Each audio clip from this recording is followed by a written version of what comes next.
नमस्कार, good morning. Times on off Bharat देख रहे हैं आप और आपके साथ मैं हूं दीपिका यादव। इस वक्त की बड़ी खबर आपको बताएं, दुनिया के अन्य देशों की तरह भारत में भी कोरोना के मामले तेजी से बढ़ रहे हैं। देश में पिछले 24 घंटे के अंदर कोरोना वायरस के 1,41,986 नए मामले दर्ज किए जा चुके हैं और 285 लोगों की अब तक मौत भी हो चुकी है। वहीं महाराष्ट्र की अगर बात करें तो बढ़ रहे कोरोना के मामले को देखते हुए सरकार की तरफ से नई गाइडलाइंस एक बार फिर से जारी कर दी गई है। राज्य सरकार ने रात 11 बजे से सुबह 5 बजे तक नाइट कर्फ्यू लगाने का फैसला किया। स्कूल को 15 फरवरी तक बंद रखने का आदेश दे दिया। आवश्यक कार्यों के अलावा रात 11 बजे से सुबह 5 बजे तक कोई भी आवाजाही नहीं होगी। वहीं देश की राजधानी दिल्ली में भी कोरोना के 20,000 से ज्यादा नए मामले सामने आ चुके हैं। तो देखिए, अलग अलग राज्य सरकारें अपनी तरीके से फैसले ले रही हैं जिस राज्य में जिस तरीके के हालात हैं, लेकिन सबसे ज्यादा चिंताजनक अगर कहीं पर हालात हैं तो वो महाराष्ट्र ही है और खास करके मुंबई में। हालांकि दिल्ली में भी हालात कुछ ज्यादा अच्छे नहीं है, 20,000 के आसपास ये केसेस सामने आए हैं, लेकिन महाराष्ट्र में बात करें तो काफी ज्यादा केसेस बढ़ रहे हैं और जिसके के चलते कोरोना के लिए नई गाइडलाइंस महाराष्ट्र सरकार की तरफ से रिलीज कर दी गई है।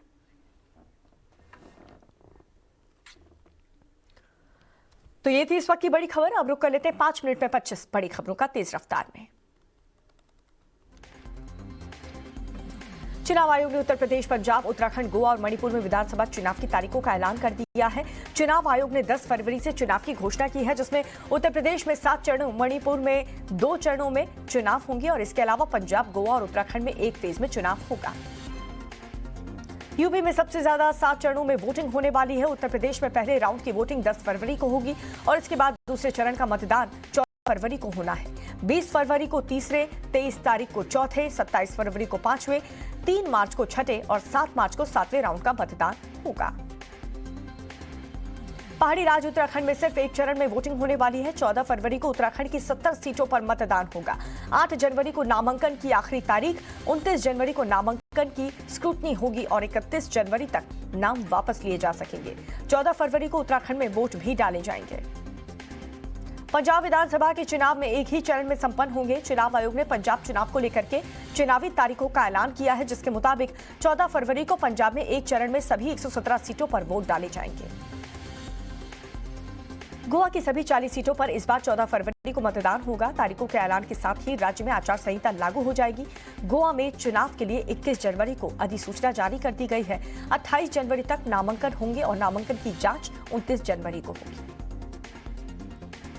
भारत के पूर्वोत्तर राज्य मणिपुर 60 सीटों पर 2 फेज में वोटिंग होने वाली है। राज्य में पहले चरण की वोटिंग 27 फरवरी को और दूसरे चरण की वोटिंग 3 मार्च को होगी और 10 मार्च को नतीजे की घोषणा होगी। तारीखों के ऐलान के साथ ही राज्य में आचार संहिता भी लागू हो गई है।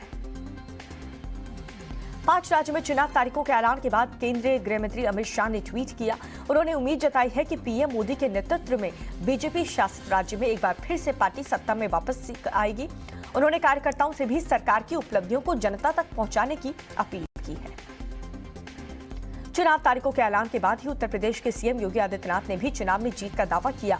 उन्होंने कहा है कि प्रदेश 5 वर्षों के दौरान मोदी जी के प्रेरणा से बदलाव और विकास के नए राह पर चला। सीएम योगी आदित्यनाथ ने कहा है कि प्रचंड बहुमत के साथ प्रदेश में भारतीय जनता पार्टी की सरकार जरूर बनेगी, ये विश्वास है। अखिलेश यादव ने कहा कि अगर चुनाव आयोग वर्चुअल रैली के पक्ष में है तो आयोग को इस सभी राजनीतिक दलों के लिए एक समान खेल मैदान बनाना चाहिए। अखिलेश यादव ने कहा कि आयोग को उन पार्टियों के बारे में भी सोचना चाहिए जिनके पास वर्चुअल रैली के लिए पर्याप्त इंफ्रास्ट्रक्चर नहीं है। देश में पिछले 24 घंटे की बात करें तो कोरोना वायरस के 1,41,986 नए मामले दर्ज किए गए हैं। 285 लोगों की अब तक मौत हो चुकी है। स्वास्थ्य मंत्रालय की ओर से जारी आंकड़ों के मुताबिक 27 राज्यों में ओमाइक्रॉन के 3,071 नए मामले सामने आए हैं और इस दौरान 1,203 मरीज ओमाइक्रॉन से रिकवर हुए। 15 से 18 साल के बच्चों को वैक्सीन की 2 करोड़ से ज्यादा डोज लगाई जा चुकी है। साथ ही कोविड-19 वैक्सीन की एहतियाती खुराक के लिए ऑनलाइन अपॉइंटमेंट शुरू कर दिया गया। एहतियाती खुराक के लिए कोविन पोर्टल और ऐप के जरिए बुकिंग कर सकते हैं।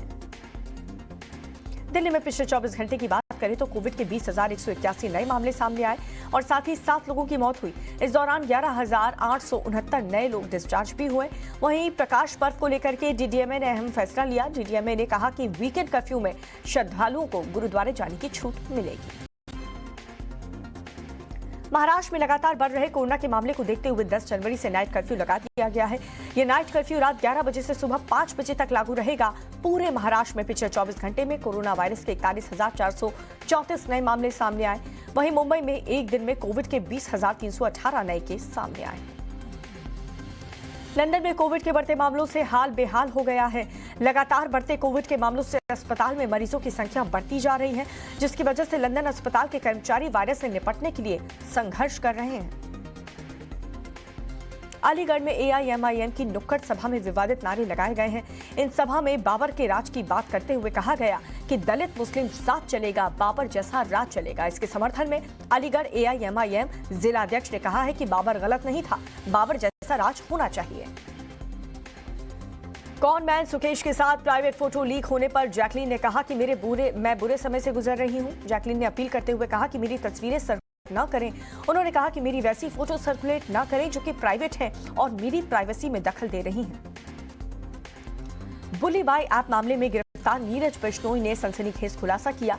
बिश्नोई ने बताया है कि 15 साल की उम्र से ही वो वेबसाइट हैक करा रहा था। साइबर सेल के वरिष्ठ अधिकारी ने बताया कि नीरज बिश्नोई सुल्ली डील बनाने वाले के संपर्क में था। बिश्नोई ने सुल्ली डील का भी प्रचार किया। बिहार के मोतिहारी में एयरफोर्स ऑफिसर्स की चाकू मारकर हत्या कर दी गई। ऑफिसर पत्नी का ऑपरेशन कराने के बाद पिता के साथ घर लौट रहे थे और इसी दौरान बदमाशों ने वारदात को अंजाम दिया। एसपी कुमार आशीष ने बताया कि रास्ते में विवाद में उनकी हत्या कर दी।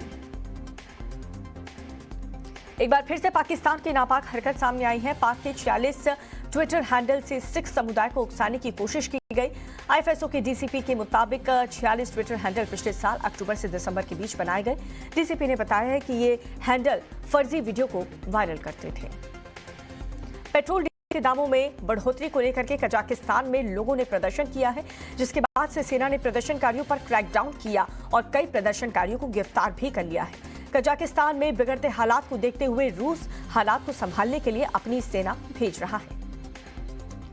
कजाकिस्तान में लगातार बिगड़ते हालात ठीक होने का नाम नहीं ले रहे। कजाकिस्तान के लोग सीमा पर पार कर रहे रूस जाने की कोशिश कर रहे हैं और इसके साथ ही प्रदर्शन के बीच एक कजाकिस्तान में पढ़ रहे इजरायली छात्र को गोली लगने से मौत हो गई। 22 साल के छात्र को उलमाटी शहर में गोली लगी।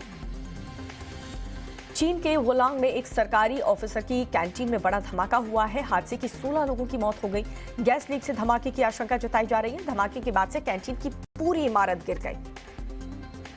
पाकिस्तान के मुरी इलाके में खतरनाक बर्फबारी हुई है। मौसम का मजा लेने आई हजारों सैलानी वहां पर फंस गए। बर्फबारी में फंसने से 21 सैलानियों की मौत हो गई।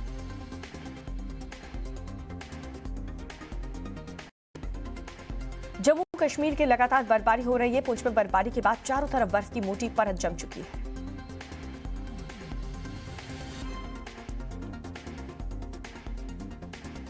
टेनिस खिलाड़ी नोवाक जोकोविच अभी भी ऑस्ट्रेलिया में डिटेन है। जोकोविच को पिछले 3 दिन से ऑस्ट्रेलिया से बाहर नहीं जाने दिया जा रहा। सर्बिया की राजधानी बेलग्रेड उनके समर्थन में प्रदर्शन कर रही है। सर्बिया के पीएम ने कहा कि पूरा देश इस समय जोकोविच के साथ खड़ा है।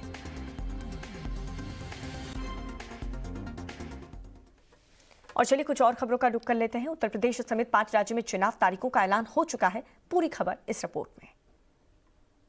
कोरोना काल में पाबंदियों के बीच 5 राज्यों में 10 फरवरी से मतदान की शुरुआत होगी और 10 मार्च को नतीजे आएंगे, जिसमें यूपी में 7 चरणों, मणिपुर में 2 चरणों में चुनाव होंगे।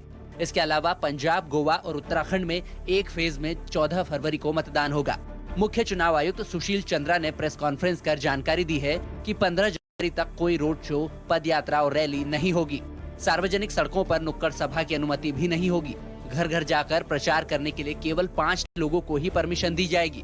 चुनाव जीतने के बाद कोई नुक्कड़ सभा या विजय जुलूस नहीं निकाला जाएगा। वहीं सभी चुनाव अधिकारियों के लिए वैक्सीन लेना जरूरी है। बूस्टर डोज भी दी जाएगी। मतदान का समय 1 घंटे बढ़ाया गया है। 80 साल से ज्यादा उम्र के बुजुर्गों, कोरोना संक्रमितों और दिव्यांगों के लिए पोस्टल बैलेट का इस्तेमाल किया जाएगा। उम्मीदवार ऑनलाइन नामांकन कर सकेंगे।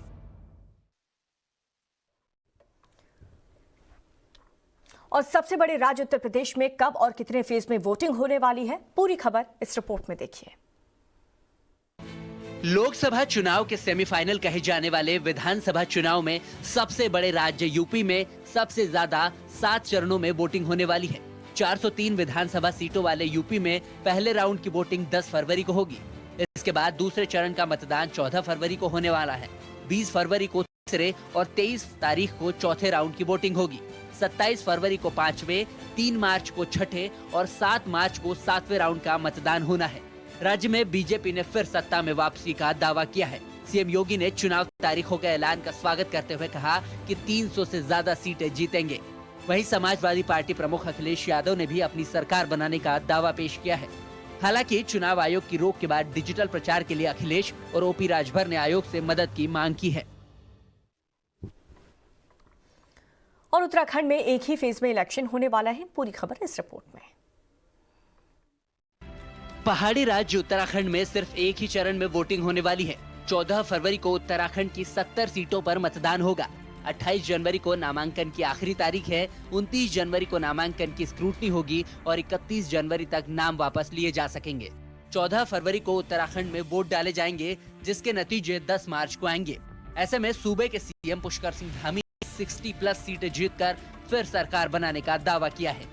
तो उधर कांग्रेस भी उत्तराखंड में सरकार बनाने के दावे पेश कर रही है, लेकिन दोनों ही पार्टियों के लिए आपसी गुटबाजी और नेताओं की नाराजगी का खतरा है। ऐसे में राज्य में मुफ्त वाला ऐलान करने वाले अरविंद केजरीवाल की पार्टी के लिए भी सियासी जमीन मजबूत हो सकती है। लेकिन पहाड़ की सियासत का सिरमौर कौन होगा, ये तो 10 मार्च को चुनाव नतीजों के बाद ही तय हो पाएगा। तो उत्तराखंड के बाद अगर बात पंजाब की करें तो पंजाब में कब वोटिंग है और कब से नामांकन किए जाएंगे, इस रिपोर्ट में देखिए। पंजाब और उत्तराखंड की तरह गोवा में भी एक ही चरण पंजाब विधानसभा के चुनाव एक ही चरण में होने वाले हैं। चुनाव आयोग ने पंजाब चुनाव को लेकर तारीखों का ऐलान कर दिया है, जिसके मुताबिक 14 फरवरी को पंजाब में एक चरण में सभी 117 सीटों पर वोट डाले जाएंगे। वहीं 10 मार्च को वोटों की गिनती के बाद नतीजे घोषित होंगे। पंजाब में चुनाव तारीखों के ऐलान के साथ ही आचार संहिता लागू हो गई है। मुख्य तौर पर माझा, मालवा और दोआब 3 इलाकों में बांटे गए पंजाब में सबसे ज्यादा मालवा में 69 विधानसभा की सीटें हैं। पंजाब विधानसभा का कार्यकाल 27 मार्च 2022 को खत्म हो रहा है। 2017 के चुनाव में कांग्रेस ने 77 सीटें जीतकर पंजाब में 10 साल बाद सरकार बनाई थी और इस बार भी कांग्रेस की ओर से सीएम चन्नी ने फिर सत्ता में वापसी का दावा किया है। तो उधर राज्य में आम आदमी पार्टी के अलावा अकाली और बीजेपी कैप्टन गठबंधन भी कांग्रेस के लिए चुनौती बनी हुई है। साथ ही किसान नेता राजेवाल की पार्टी भी इस बार मैदान में है। गोवा में चुनावी तारीखों का गणित क्या कहता है, वो भी देखिए इस रिपोर्ट में। पंजाब और उत्तराखंड की तरह गोवा में भी एक ही चरण में चुनाव होंगे। गोवा की सभी 40 सीटों पर इस बार 14 फरवरी को मतदान होगा। तारीखों के ऐलान के साथ ही राज्य में आचार संहिता लागू हो गई है। गोवा में चुनाव के लिए 21 जनवरी को अधिसूचना जारी कर दी जाएगी। 28 जनवरी तक नामांकन होंगे और नामांकन की जांच 29 जनवरी को होगी। 31 जनवरी तक प्रत्याशी अपना नाम वापस ले सकेंगे। पिछली बार यहां पर 4 फरवरी को मतदान हुआ था और वोटों की गिनती 11 मार्च 2017 को हुई थी। इस बार बीजेपी की प्रमोद सावंत सरकार के सामने आम आदमी पार्टी के अलावा कांग्रेस और तृणमूल कांग्रेस की भी चुनौती होगी। ऐसे में गोवा में खनन समेत कई मुद्दों पर लड़े जाने वाले चुनाव में किस पार्टी की सरकार बनती है, ये तो नतीजे ही तय करेंगे। और 2 फेज में वोटिंग के लिए मणिपुर में कब से नामांकन होने वाले हैं, वहां पर क्या स्थिति है, इस रिपोर्ट के जरिए देखिए।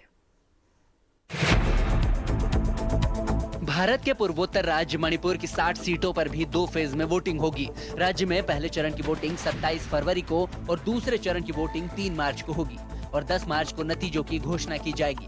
तारीखों के ऐलान के साथ ही राज्य में आचार संहिता भी लागू हो गई है। आयोग ने बताया कि मणिपुर चुनाव के पहले चरण के लिए 1 फरवरी को नोटिफिकेशन जारी होगा। इस चरण के प्रत्याशियों के लिए नामांकन करने की आखिरी तारीख 8 फरवरी और नामांकन वापस लेने की अंतिम तारीख 11 फरवरी होगी। वहीं सेकंड फेज की 3 मार्च को वोटिंग के लिए 4 फरवरी को नोटिफिकेशन जारी होगा। इसके लिए 11 फरवरी तक नामांकन कर पाएंगे और नाम वापसी की आखिरी तारीख 16 फरवरी को होगी। चुनाव आयोग ने बताया कि मणिपुर में 57% लोगों को वैक्सीन की पहली डोज लग चुकी है। वहीं 43% लोगों को दोनों डोज लगाई जा चुकी है। बीते चुनाव में कांग्रेस सबसे बड़ी पार्टी बनी थी, लेकिन दूसरे नंबर की पार्टी बीजेपी ने सियासी गणित के साथ मणिपुर में सरकार बना ली थी। और चुनाव से पहले देश में कोरोना की बेकाबू रफ्तार से परेशानी बढ़ गई है। दूसरी लहर के मुकाबले कोविड की स्पीड इस बार काफी ज्यादा है। देश में कोरोना के मामलों में तेजी से उछाल जारी है। 24 घंटों में भारत में 1,41,000 से ज्यादा नए मामले दर्ज किए गए हैं। सबसे ज्यादा महाराष्ट्र में 41,434 कोरोना के केस सामने आए हैं, तो पश्चिम बंगाल में पिछले 24 घंटे के अंदर कोरोना के 18,802 नए मामले दर्ज किए गए हैं। इसके बाद दिल्ली में 20,181 संक्रमित मिले हैं। महाराष्ट्र में तो कोरोना भयावह रूप लेता नजर आ रहा है। लगातार दूसरे दिन राज्य में 40,000 से ज्यादा केस मिले हैं। इस दौरान 13 मरीजों की मौत भी दर्ज की गई है। संक्रमण की भयावह होती रफ्तार के बीच राज्य में नई पाबंदियां लगा दी गई है। नाइट कर्फ्यू लागू करने के साथ ही स्कूल कॉलेज को 15 फरवरी तक बंद कर दिया गया है। नए नियम 10 जनवरी की रात 12 बजे से लागू होंगे। वहीं वैक्सीनेशन को लेकर भारत बायोटेक का कहना है, कोविड के खिलाफ कोवैक्सीन के बूस्टर डोज के परीक्षण ने बिना किसी गंभीर प्रतिकूल घटना के लॉन्ग टाइम सुरक्षा दी है। भारत बायोटेक ने दावा किया है कि कोवैक्सीन के बूस्टर डोज लगवाने वाले 90% लोगों में कोरोना के खिलाफ एंटीबॉडी मिली है। प्रधानमंत्री की सुरक्षा में सेंध के बाद बीजेपी के आरोपों पर सीएम चन्नी ने पलटवार किया है। पंजाब में पीएम मोदी की सुरक्षा चूक के मुद्दे पर घिरे सीएम चन्नी ने फिर सफाई दी है। उन्होंने दावा किया है कि पीएम को कोई खतरा नहीं था, वह पूरी तरह से सुरक्षित थे। मैं कहते कहते भी थक गया हूँ कि क्या सिक्योरिटी थ्रेट था प्रधानमंत्री जी। मैं महामृत्युंजय का पाठ करवा देता हूँ अगर बीमारी है कोई। अरे क्या बात कर रहे हो आप, कहाँ थ्रेट था? 1 किलोमीटर तक कोई प्रदर्शनकारी नहीं था प्रधानमंत्री के पास। जहाँ प्रधानमंत्री जी आते हैं 6,000 सिक्योरिटी पर्सनल उनका आ जाता है। आईबी है, एसपीजी है। सबसे बड़ा लोकतांत्रिक देश है हमारा, उसके प्रधानमंत्री हैं। क्या खतरा हो सकता है उनको? चन्नी ने यह भी कहा कि मेरी प्रियंका गांधी से बातचीत हुई है और मैंने उन्हें यहां से जो कुछ भी हुआ है उसकी पूरी जानकारी दे दी है। फिलहाल तो सुरक्षा से जुड़ा यह मुद्दा राजनीति का केंद्र बनता दिखाई दे रहा है।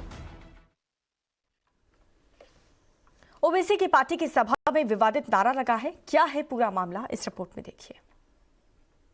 यूपी में एआईएमआईएम की नुक्कड़ सभा में विवादित नारेबाजी हुई है। पार्टी के जिलाध्यक्ष गुफरान नूर ने कहा है कि दलित मुस्लिम साथ चलेगा, बाबर जैसा राज चलेगा।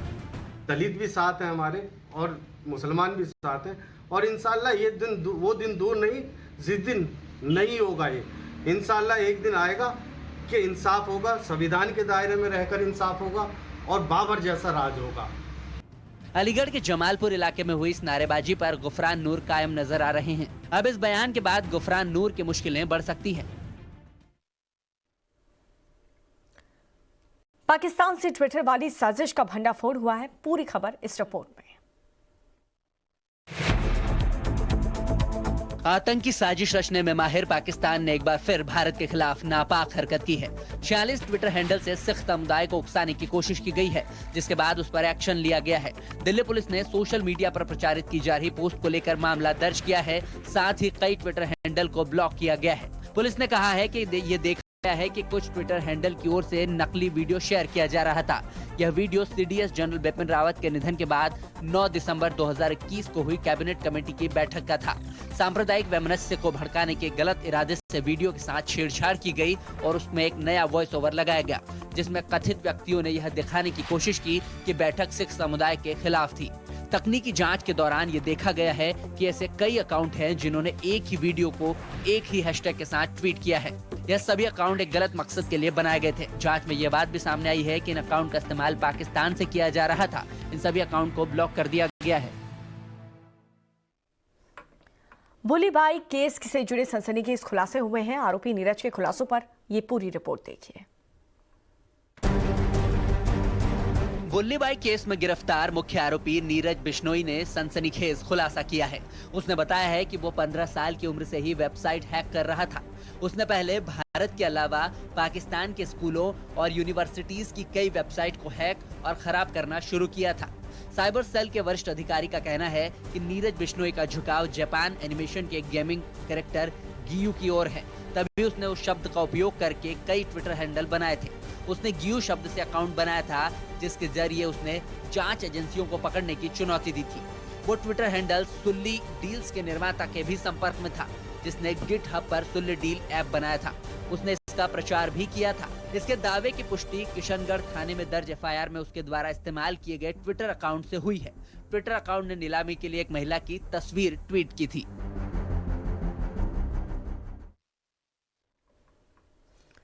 और कॉनमैन सुकेश के साथ अपनी तस्वीरें वायरल होने के बाद से जैकलीन फर्नांडिस ने भावुक अपील की है। क्या है वो अपील, देखिए।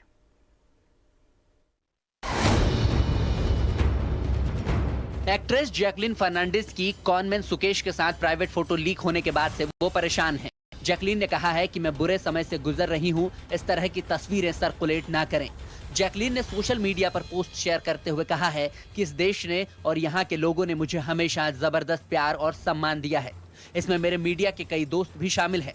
मैंने आप सबसे कुछ न कुछ सीखा है। इस समय मैं एक बुरे और कठिन दौर से गुजर रही हूँ। कृपया मेरी इस तरह की फोटो सर्कुलेट ना करें जो प्राइवेट हैं और मेरी प्राइवेसी में दखल दे रही हैं। जैकलीन ने अपील की है कि आप अपनों के साथ ऐसा नहीं करते हैं, इसलिए मुझे लगता है कि आप मेरे साथ भी ऐसा नहीं करेंगे। मुझे ये भी उम्मीद है कि जल्द ही मेरे साथ न्याय होगा।